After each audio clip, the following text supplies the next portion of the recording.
ভারতের উজানের পানিতে তলিয়েছে কুমিল্লার ১৪ গ্রাম, নাঙ্গলকোট, লাকসাম, মনোহরগঞ্জ সহ কয়েকটি উপজেলা। গোমতী বাঁধ ভেঙে এরই মধ্যে প্লাবিত হয়েছে শতাধিক গ্রাম। পানিবন্দী হয়ে চরম দুর্ভোগে দিন কাটছে প্রায় ৫ থেকে ৬ লাখ মানুষের। দুর্গত এলাকার সব শিক্ষা প্রতিষ্ঠানকে আশ্রয়কেন্দ্র ঘোষণা করা হয়েছে। নোয়াখালীতে বন্যা পরিস্থিতির কিছুটা উন্নতি হলেও এখনো জলমগ্ন পুরো ৮ উপজেলা। জেলায় পানিবন্দী প্রায় ২০ লাখ মানুষ। প্রায় ৫০০টি আশ্রয়কেন্দ্রে এরই মধ্যে ঠাঁই নিয়েছে ৭৫,০০০-এরও বেশি মানুষ। নোয়াখালীর বেগমগঞ্জের টেকনিক্যাল স্কুল আশ্রয়কেন্দ্র পরিদর্শন করেন উপদেষ্টা আসিফ মাহমুদ সজীব ভুইয়া। এ সময় বন্যায় ক্ষতিগ্রস্তদের পুনর্বাসন ও সরকারি সহায়তার আশ্বাস দেন তিনি। কারণ বিভিন্ন জায়গা থেকে পানি নেমে আসছে, ফেনী থেকে যতটুকু জানতে পারলাম পানি নেমে যাচ্ছে, কিন্তু দুর্যোগ পরবর্তী যে চ্যালেঞ্জ সেটা হচ্ছে আমাদের একটা অন্যতম চ্যালেঞ্জ হিসেবে আসতে যাচ্ছে। পানিবাহিত রোগের কারণে প্রাণহানির সম্ভাবনা রয়েছে।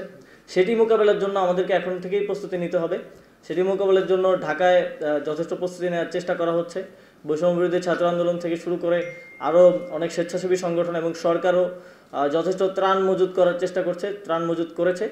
যেহেতু যোগাযোগ ব্যবস্থা আশা করি পানি নেমে গেলে আরেকটু শিথিল হবে, সেক্ষেত্রে আমরা সেই ত্রাণগুলো পৌঁছে দেওয়ার চেষ্টা করব, আপনাদের কাছে পৌঁছে দেব।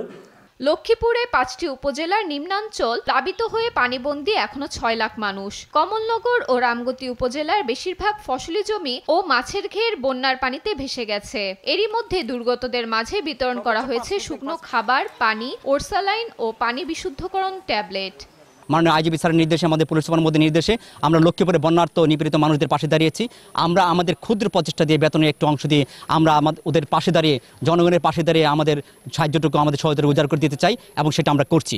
মৌলভীবাজারের ৭ উপজেলায় ৩ লক্ষাধিক মানুষ এখনো পানিবন্দী। ৮৪টি আশ্রয় কেন্দ্রে ঠাঁই নিয়েছেন প্রায় ১০,০০০ মানুষ।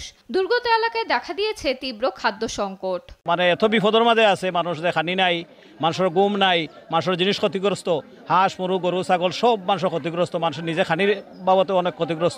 লইয়া উচার মাঝে আছি, ডালাই উপরে কিচ্ছু পাই না, কোনটা খাইছিও না, এমনি উপাস। আমার মুরব্বী একজন ঘরের মাঝে বেমার। হাঁস মুরগ লইয়া, বাচ্চা কাচ্চা লইয়া কান্দা কাটি করতেছি, খাবার হইতেছি না, কালকার থেকে না খাইয়া না লইয়া রয়েছি। কোনো রুজি রোজগার নাই, কোনো কিচ্ছু নাই, বাইরে বার হয়নি না। সরকার থেকে এখন পর্যন্ত কোনো ত্রাণ পাইছি না, অল্প কিছু ত্রাণ পাইছি। এখনো স্বাভাবিক হয়নি ভোলা উপকূলের বন্যা পরিস্থিতি। রাস্তাঘাট, বসতঘর সহ বিস্তীর্ণ এলাকা ডুবে মানবিক বিপর্যয় দেখা দিয়েছে উপকূল জুড়ে। সেই সঙ্গে খাদ্য ও বিশুদ্ধ পানির সংকটের পাশাপাশি ছড়িয়ে পড়েছে পানিবাহিত নানা রোগ। পানি গাছে দেন না, সমস্যা আমার ঘর দুয়ার সব ডুবে আছে। দুর্গত এলাকায় দ্রুত পর্যাপ্ত ত্রাণ পৌঁছাবে প্রত্যাশা বানভাসীদের। ফারিহা ইসলাম মিম, নিউজ ডেস্ক, দেশ টিভি।